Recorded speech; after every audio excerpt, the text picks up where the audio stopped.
dele cumprindo as promessas, enviando esse Salvador e também preparando o mundo para a mensagem mais importante que ouviria, que é o Evangelho. Evangelho quer dizer boas notícias. Obrigado, irmão. Esse que era o meu ouvido que estava... Tô ficando igual a minha esposa aqui, já basta uma, né? Então, Deus usou pessoas estudiosas. Deus usou gente sem estudos também, mas Deus usou pessoas estudiosas para mostrar o caminho dos propósitos de Deus. Os profetas do Antigo Testamento eram estudiosos e eles estudavam os próprios escritos e também os escritos dos seus colegas profetas, mas eles não entendiam e nunca nenhum profeta do Antigo Testamento havia entendido o propósito de Deus e o processo de trazer o Messias para o mundo. Mas João Batista foi o último profeta do Antigo Testamento. Ele compreendeu. E toda a história que envolve Lucas, capítulo 1, está relacionada a esse preparo, a esse entendimento. E Lucas, o médico amado, ele compreendeu bem, mas não é que Deus deu uma luz para ele assim, ele entendeu tudo. Deus, meus irmãos, ele nunca trabalha, exceto na criação, e muitos milagres, é verdade, mas normalmente ele não trabalha do zero. Você quer ser uma bênção ao Senhor na obra dele, você precisa estudar, porque é a partir do estudo que o Espírito Santo trabalha. O Senhor Jesus disse que o Espírito Santo nos faria lembrar todas as coisas, não era para se preocupar. Lembrar do que se você não estuda?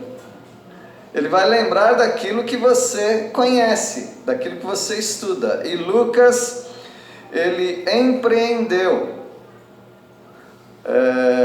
se esforçou para pesquisar, ver, olhar, ouvir os testemunhos de pessoas que andaram com Jesus, pesquisou nas profecias também, e ele está oferecendo uma narrativa minuciosa para o amigo dele, Teófilo. Então Deus usa pessoas como Lucas, estudiosas, para nos ensinar. Deus usou pessoas que teriam uma participação muito importante até a vinda do Salvador nesse mundo. Como, por exemplo, Zacarias e... qual o nome dela? Elizabeth. Aprenderam o nome. Por tantos anos vocês acharam que era Isabel, né? Tá bom, mas na Bíblia continua Isabel aqui, né, nas nossas versões. Eu não sei se tem alguma versão em português que tem Elizabeth. Tem? Aqui? Não. Tá bom, mas no Brasil é diferente de tudo, né? Ficou Isabel, mas é Elizabeth. Então, Zacarias e Isabel foram as pessoas usadas por Deus para essa participação tão importante na história da redenção. E Deus usou preceptores até a chegada do Salvador. O que é preceptor? Alguém poderia dizer o que é preceptor? Aquele que vem antes, né? Então, Deus usou uma pessoa para abrir o caminho para o Messias. E essa pessoa seria João Batista. E nós vamos ver agora que Deus usou pessoas falhas para o desenvolvimento do plano da redenção. Pessoas falhas. Quem era falho? Zacarias. Isabel deveria ser falha, embora nós não temos aqui um registro de alguma falha dela. João Batista, bom, se ele era falho, todo mundo é, porque Jesus falou que dos nascidos de mulher não tem ninguém melhor que ele. Então, João Batista, mas nesse preparo, o Senhor usou com perfeição até nas falhas. Ele usou falhas como Zacarias para revelar o poder dele e para transformar aquela mensagem muito mais curiosa do que já era. Há 400 anos eles não tinham nenhuma revelação de Deus. Ninguém falou para alguém, no caso um profeta, para ele anunciar ao povo os propósitos divinos. E de repente estava lá Zacarias, no 8º turno. Eles tinham vários turnos, né? Eles tinham mais ou menos 20 mil sacerdotes, e eles se dividiam por turnos. Então o turno de Abias, isso está lá em 1 Crônicas 22, o turno de Abias era o 8º. Por uma semana eles serviam a Deus no templo. Então havia aí 52 semanas no ano, 52 semanas no ano, então eles eram divididos em 24, dava aí cerca de 2 vezes por ano só que alguém servia no templo por uma semana. E todos os dias naquela semana eles sorteavam para ver quem ia cair aonde. Você vai limpar os garfos, você vai lavar as panelas, você vai jogar a cinza fora, você vai tirar a gordura da grelha, você vai fazer a carne, você vai trocar o pão da proposição, você vai colocar óleo no candeeiro, você vai colocar o incenso no altar de incenso. E aí foi que Zacarias caiu. Foi sorteado. Mas o Senhor estava dirigindo esse sorteio.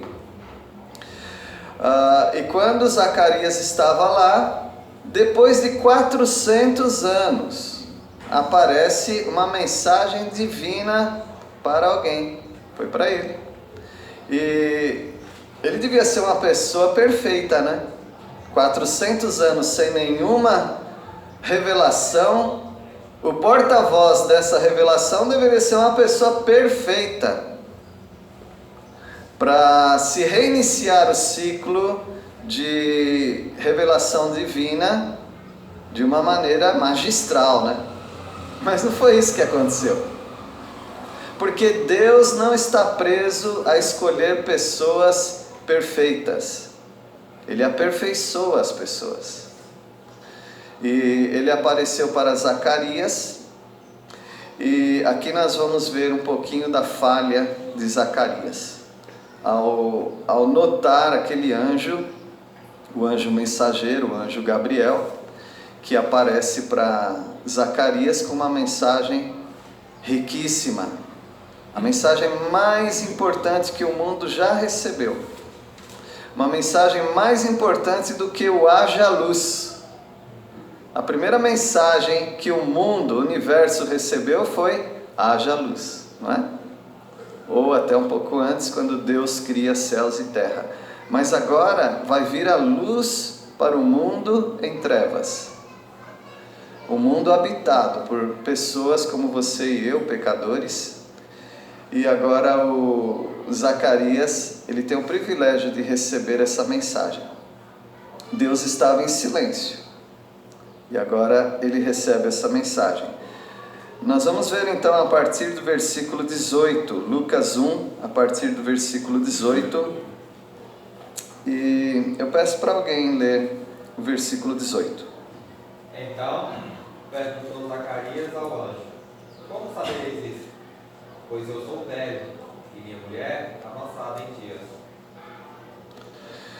Deus prometeu, através do anjo Gabriel, o mensageiro, Deus prometeu que enviaria alguém para que salvasse o mundo, ou que pelo menos que trouxesse a mensagem de salvação ao mundo.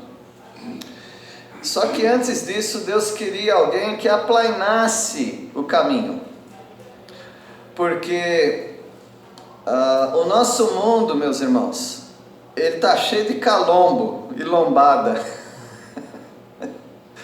Não dá para você andar muito tempo com esse mundo e andar com Deus. Não dá certo. O mundo colocou muitos obstáculos para a mensagem de Deus. Esse mundo não é preparado para uma mensagem tão sublime, tão amorosa, como é a mensagem de Deus. Então tinha que vir um tratorista pilotando uma patrola e com aquela lâmina tirando todos os calombos desse mundo. Tinha que vir então um profeta no espírito de Elias, um homem bravo, um homem que faz chover, faz parar de chover. E esse homem então ele já ia nivelando a turma. Como que ele ia nivelar a turma? Aí ia dizer: vocês são pecadores, vocês precisam se emendar, vocês precisam consertar o caminho de vocês. Aí eles ficavam desesperados, né? Porque os piedosos, eles sempre se preocupam quando existe um iminente juízo, ou seja, um juízo a qualquer momento. Porque ele falou que o machado foi colocado onde? Já foi posto a raiz. Vai cortar desde lá de baixo. Dá uma olhada se você não está na frente do machado. Aí o Wellington, né, chegou para o João Batista e falou: eu sou soldado.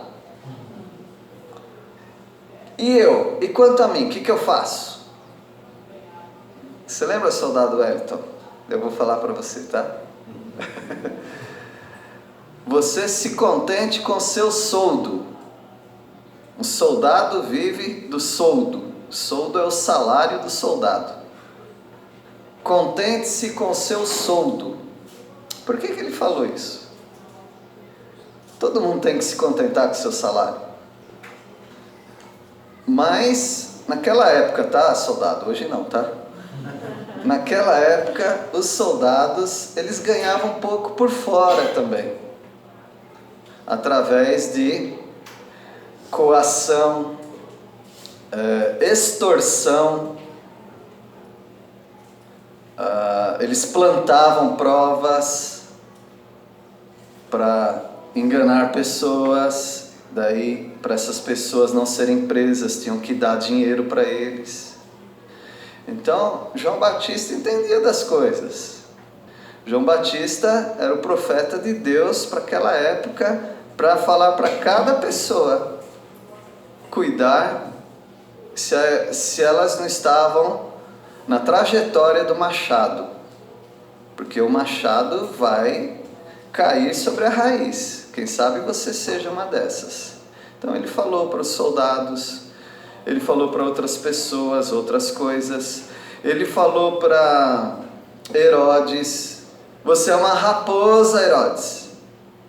Você é astuto. Você está dormindo com a sua cunhada. Como é que você revela uma coisa dessa em público, rapaz? Você pode perder a cabeça por causa disso. Então João Batista foi um homem muito corajoso. Ele estava aplainando o caminho, para que quando quando o Messias viesse, não é que ele encontrasse pessoas convertidas, mas eles iam encontrar as pessoas já com uma paulada na moleira, sabe como é? Já levaram uma paulada, já estão meio atordoados por causa de João Batista. Aí vem Jesus e completa. Aí havia muita possibilidade de muita gente se converter. Trabalho importantíssimo de Zacarias e de Isabel, de gerar esse menino, o João, que seria conhecido depois, o João, aquele que batiza. Então, João Batista. E no versículo 18, como foi lido aqui, o Zacarias tinha uma dúvida, né? Claro. Uma que ele estava assustado com a visão que ele viu.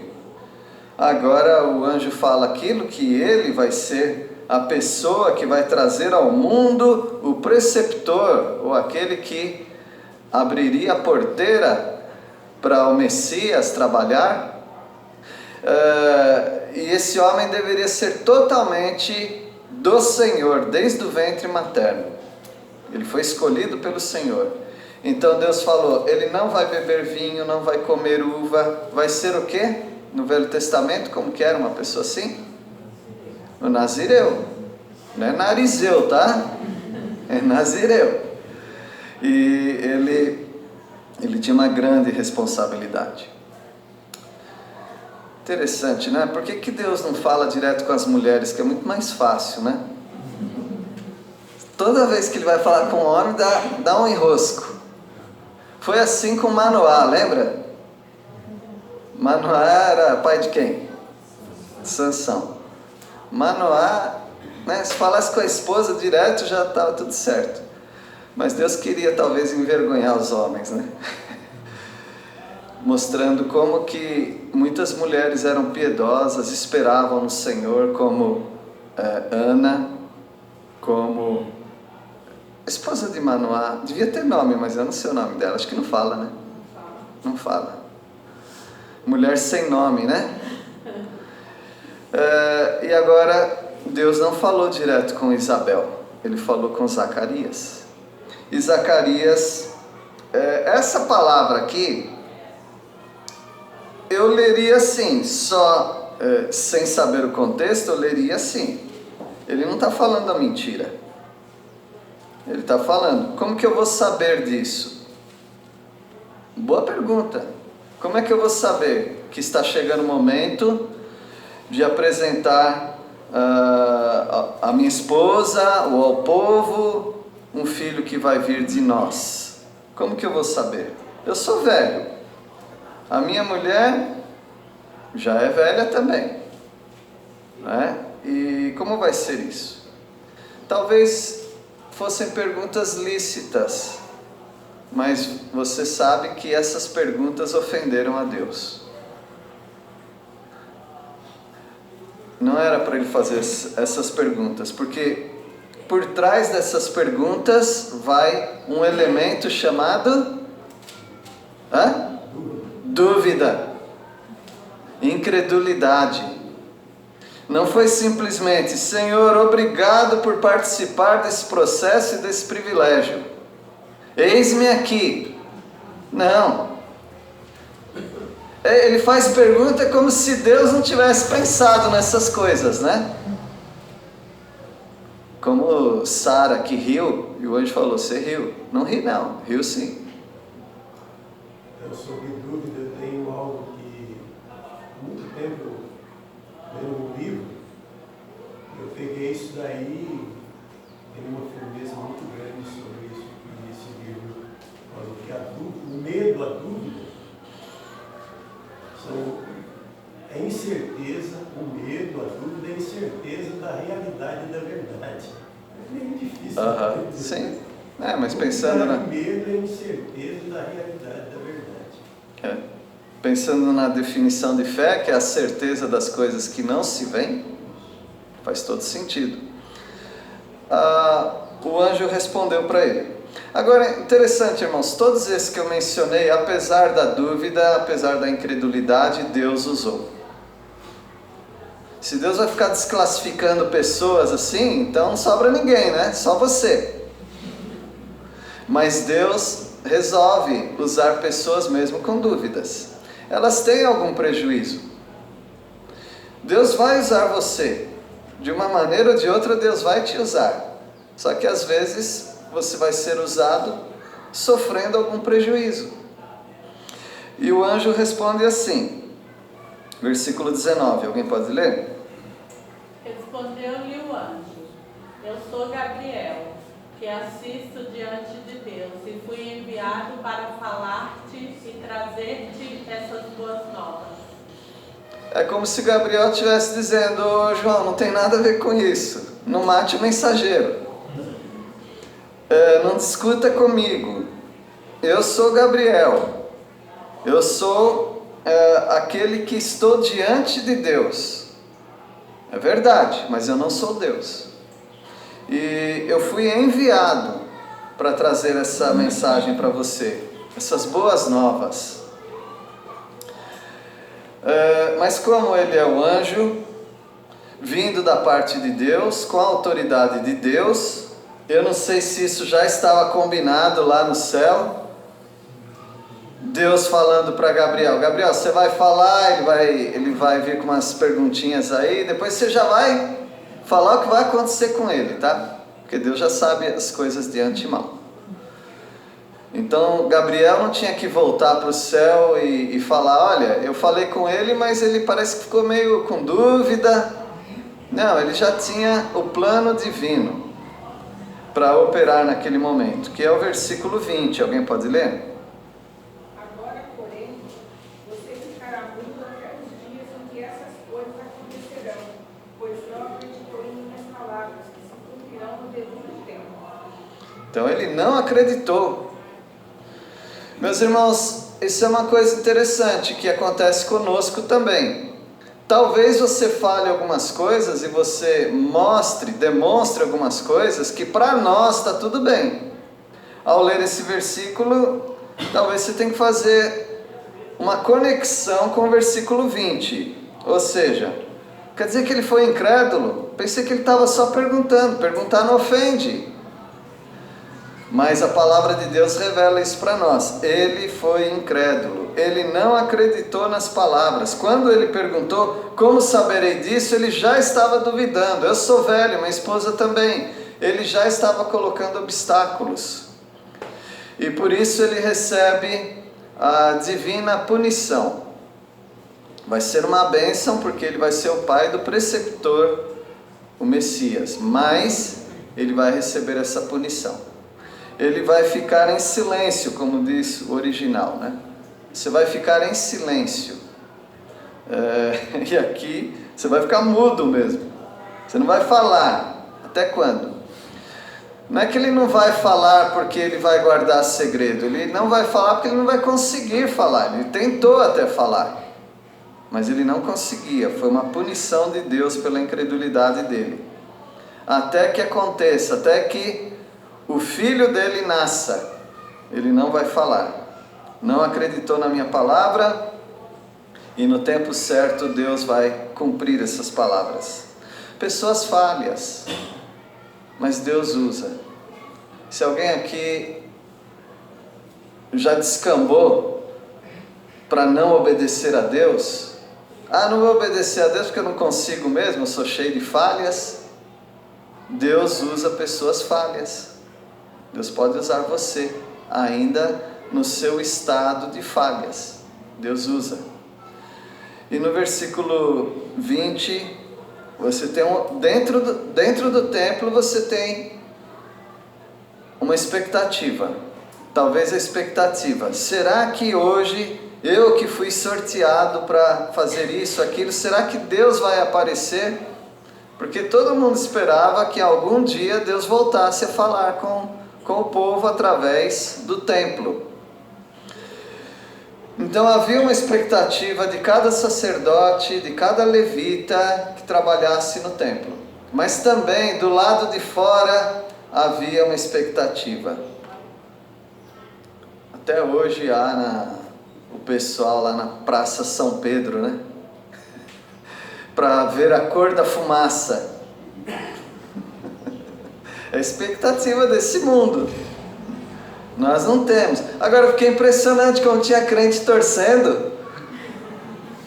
Você sabe que uma pessoa frequentava, não sei se frequentava ou veio na nossa igreja pensando em frequentar a nossa igreja, e foi na época da morte do pontífice.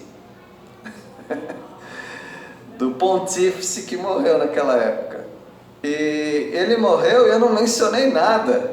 A pessoa ficou ofendida. Aí quando esse pontífice aí morreu, né?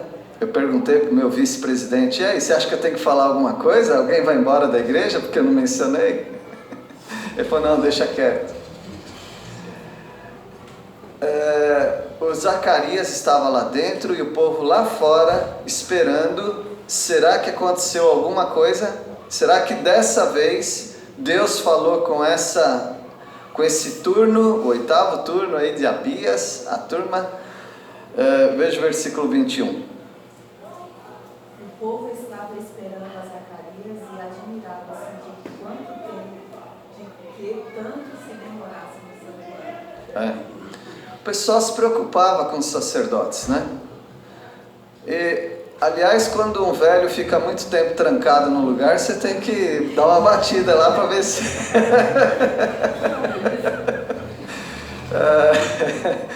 Então, a Patrícia não precisa bater na porta ainda, né? Porque ele é jovem ainda, né? Jovem, tá tudo bem, saudável. Mas quando um velho começa a demorar, já tem que observar, né? Dizem que até os sacerdotes, ele tinha os sininhos na orla lá da veste deles, para ficar igual uma vaquinha mesmo, né? Trim, trim, trim, trim, trim. No tabernáculo, no templo, enquanto ele estava mexendo lá, né? Se parasse o trim, trim, trim, o que aconteceu? Cochilou lá? E alguns acham, né? Isso aí é só tradição, que havia uma corda amarrada na cintura deles. Parou o sininho, eles puxavam. Então Zacarias estava demorando ali. E o povo esperando. Será que tem uma mensagem?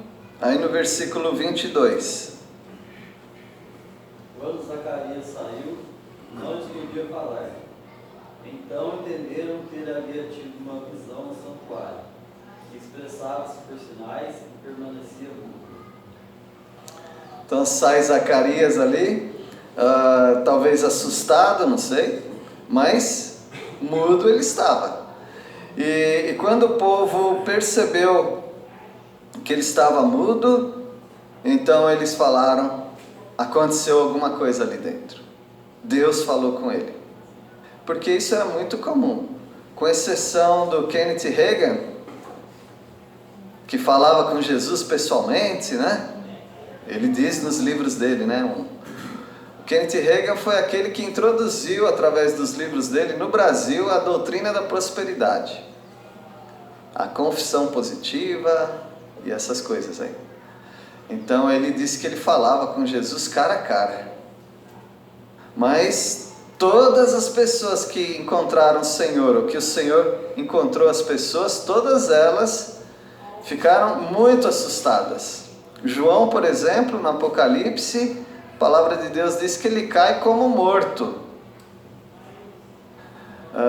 Todas as pessoas ficavam muito assustadas quando viam o Senhor. Então Zacarias certamente estava assustado, estava mudo, e o povo entendeu que ele teve uma visão no santuário. E ele tentava, né? Por acenos, dizer o que aconteceu. Não sei se teve sucesso quanto a isso, mas ficou mudo até que o filho nascesse. Meus irmãos, Zacarias é um grande alerta para nós. Não importa quanto tempo você sirva ao Senhor, um dia Deus te pega de jeito. Algumas pessoas demoram para obedecer ao Senhor, mas um dia Deus dá um aperto. Algumas pessoas demoram para aplicar alguns princípios que elas já conhecem da palavra de Deus, e elas vão procrastinando, deixando para frente. E um dia Deus te encontra, como foi com Zacarias. Então é muito melhor se nós estivermos em dia com o Senhor. Fica em dia com o Senhor. Como é que se fica em dia com o Senhor? Paga aquilo que Ele mandou pagar. Por exemplo, Ele disse: a ninguém deveis coisa alguma exceto o amor. Então você já está em dívida com seus irmãos, com as pessoas ao seu redor. Você tem que demonstrar amor por elas. Se você não está se santificando, você já está em dívida, porque você tem que purificar sua vida ao Senhor todos os dias. Você tem que meditar na palavra do Senhor constantemente. Se você não está fazendo isso, você já está em dívida. Então fica em dia com o carnê do baú. Lembra? Fica em dia com as coisas de Deus. Eu já sou uma pessoa muito falha mesmo. A palavra de Deus diz para a igreja em Sardes. O Senhor Jesus disse para a igreja em Sardes: você tem nome de que vive, mas está morta. Talvez tenha alguém aqui assim. Mas o Senhor, Ele não descarta essa igreja. O que Ele fala para essa igreja? Ele fala: reaviva o que ainda resta em você. Será que é assim que Ele fala, mais ou menos? Vamos ver Apocalipse, capítulo 3, né? Consolida, né? Alguém pode ler Apocalipse 3:1? E ao anjo da igreja que está em Sardo, escreve: isso diz o que tem os 7 espíritos e de Deus e as 7 estrelas. Eu sei das tuas obras, que tens nome de que vives e estás morto. Ô Cleide, versículo 2 também. Ser vigilante e confirme os restantes que estavam para morrer, porque não achei as tuas obras perfeitas diante de Deus. Ser vigilante consolida. O resto que está para morrer aí consolida, ou seja, vamos ver se a gente salva esse pedaço aí.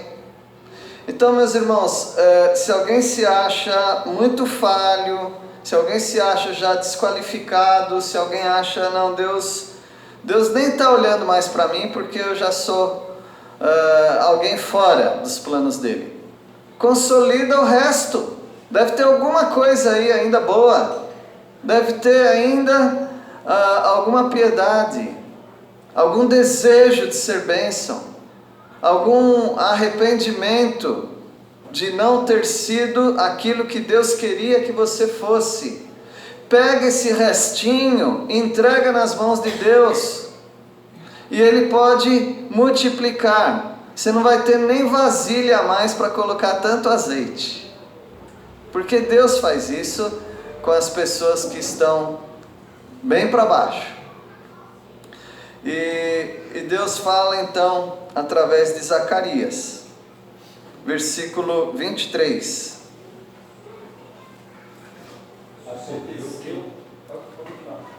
Sucedeu que, terminados os dias de seu ministério, voltou para casa. Então ele tinha 7 dias de ministério. Essas 24 equipes funcionavam 2 vezes por ano, uma vez. Então terminou o período dele e ele foi para casa. Ele nem podia chegar em casa e falar: querida, cheguei. Ele tinha que ir com uma plaquinha lá, alguma coisa, porque ele não falava. Versículo 24, alguém pode ler? Passados esses dias, Isabel, sua mulher, concebeu e ocultou-se por 5 meses, dizendo o quê? assim me fez o Senhor, contemplando-me para anular o meu opróbrio perante os homens. Tá, aqui, glória a Deus. Aqui tem coisas importantes. Passaram-se aqueles dias, né? Ou seja, 5 meses, né? Não, mais, né? 9, né? Porque a esposa dele concebeu, ela concebeu, né? Ainda não teve o bebê. Então passaram-se aqueles dias da revelação que Zacarias recebeu. A mulher dele ficou grávida e ela se ocultou por 5 meses. Esse ocultar-se por 5 meses foi muito importante para ela. E o ocultar-se para algumas pessoas, não para todas, para algumas pessoas é muito importante. O sair de cena. E por 5 meses ela saiu de cena. Porque é uma pessoa que tem uma tarefa muito importante. Primeira tarefa, cuidar bem do bebê. Essa é a primeira tarefa. Deus prometeu aquele filho, mas você precisa cuidar desse filho, lógico. Então ela teve tempo para meditar, ela teve tempo para se fortalecer, tempo para pedir a misericórdia de Deus, pedir para, ou se antecipar com a rebeldia do bebê, talvez, não do bebê, mas da criança. Senhor, como é que eu vou segurar um menino de não tomar vinho, não chupar uva, tomar fantaúva? Como que eu vou fazer para segurar esse rapazinho? Porque ele só ia exercer o ministério dele com 30 anos, aí ele cuida da vida dele, né? Mas pelo menos lá, até o tempo da juventude dele, não é fácil segurar alguém, um jovem. E se ele quiser se desviar dos caminhos do Senhor, ou se ele nem aceitar os caminhos do Senhor, não passa muitas coisas pela mente de uma mãe? Uma mãe tem muita preocupação em ver seu filho andando com o Senhor. Mas ela se ocultou por 5 meses, orando ao Senhor, e ela entendeu do Senhor que toda a humilhação dela passou. Por que humilhação? Porque hoje quase não faz diferença. Inclusive hoje tem um grupo chamado Childless. Childless são as mulheres que decidiram que não vão ter filhos. Não é porque elas não podem ter filhos, mas é porque elas não querem ter filhos. E pelas razões delas. Mas para pessoas do Antigo Testamento, não ter filho era uma vergonha. A mulher se sentia inferior. Tá bom? Nenhuma mulher precisa se sentir inferior se não pode ter filho. Mas as mulheres do Antigo Testamento se sentiam assim. Foi lido, não é? Foi lido pela família dirigente aqui, da mulher que será como uma videira, os filhos ao redor da mesa. Então havia uma certa honra para isso. E as mulheres que não tinham filhos, elas se sentiam tristes. Nós temos vários exemplos de mulheres assim. E a Isabel, aqui nós descobrimos que por muito tempo ela se sentia humilhada. O Senhor contemplou e anulou o opróbrio. O opróbrio quer dizer vergonha da sociedade, das pessoas. Pois é, agora ela vai ter um filho que vale por todos os filhos da terra. Porque o Senhor Jesus elogiou demais o João Batista. Meus irmãos, Deus tem um plano perfeito para todos nós. Nós precisamos nos colocar diante das mãos de Deus. Você já aprendeu hoje que se você é falho, se você cometeu falhas, e se você não se sente a pessoa ideal, pode contar com o Senhor. Você vai ficar com essa desculpa até o tribunal de Cristo? Eu não me sentia uma pessoa qualificada, tinha gente melhor do que eu, ou eu cometi muitos erros. Pois é, Deus vai julgar você ou a mim, porque nós nos isentamos de fazer a vontade de Deus, por essas desculpas que Satanás coloca na nossa mente. Não tem desculpa para ninguém, meus irmãos. Até para as pessoas falhas, há um lugar para elas na obra de Deus. Deus abençoe a todos vocês e aprendamos com Zacarias, aprendamos com Isabel, em colocar-nos nas mãos do Senhor. Vamos orar.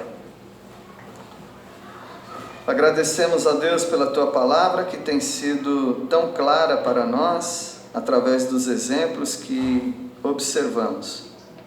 Pedimos a Deus que sejamos obedientes ao Senhor, colocando-nos nas Tuas mãos, mesmo com as nossas falhas. E sabemos que o Senhor há de nos usar. Obrigado, Pai, por essa escola dominical, tudo que aconteceu aqui, que seja sempre para a Tua glória, em nome de Jesus. Amém. Amém.